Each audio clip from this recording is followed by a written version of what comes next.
Snipping Tool is a Microsoft Windows screenshot utility that was included in Windows Vista and above, but has been completely scrapped off, okay, kinda, with the new version of Windows 11, introducing Snip and Sketch. So today we shall be learning how to use it to do screenshots and save them. Okay, let's get started. Yeah, before we get started, my name is Ronnie Hatoire, aka Afroboytex, and I'm glad that you're here. So, what does this one do?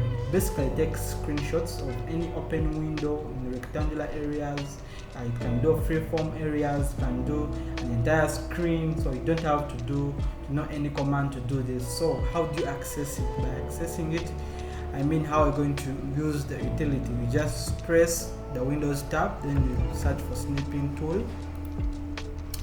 Then it comes. Another alternative is by clicking Windows R, then you type in Snipping Tool.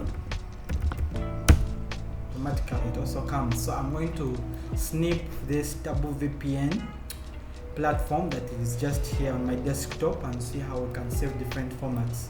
So as I said, you can save formats in PNG, GIF, JPEG, and HTML files. You can also send emails. Let's see how it works.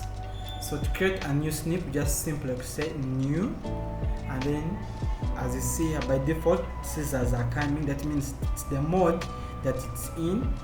If we come here, let me first scroll this on the side, come here and just cut this guy here, this kangaroo guy here.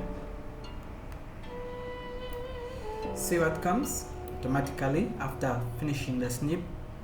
It automatically brings what you've cropped. So it's a very good utility that I've been using over time, and I found it so efficient in doing screenshots and all things I want. So here to save it, you just simply say file, then save as. You can also send it as email, you can also send it as an attachment. So you can also print it out if you want to give it to someone. Let's say if you're cropping text, for example, here I'm using an image crop.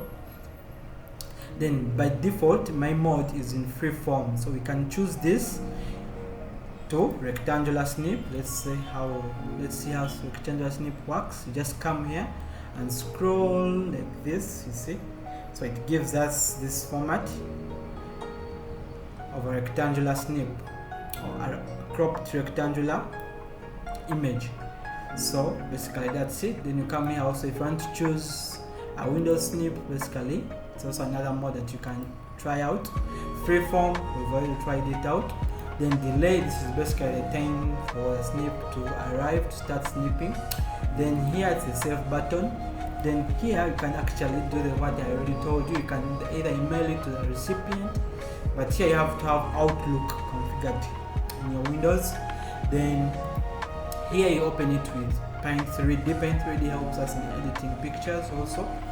Then these ones are just rubbers. If you want to annotate and put stuff, maybe elaborate, you want to share a screenshot to someone, maybe you want to if you want them to see a particular area where you're getting an error, you can maybe use this to maneuver through. Then edit, you can see it's all basically the same things. Pen, highlighter, options, then the help function is over here. Yeah, basically that's it. It's very good and it's very key if you want to do, if you've been using a lot of screenshotting, if you've been trying to report to maybe tech support, if you've been there and you don't know how to do screenshots, you can find this handy. So thank you so much for coming here. That's it. Enjoy the rest of your day.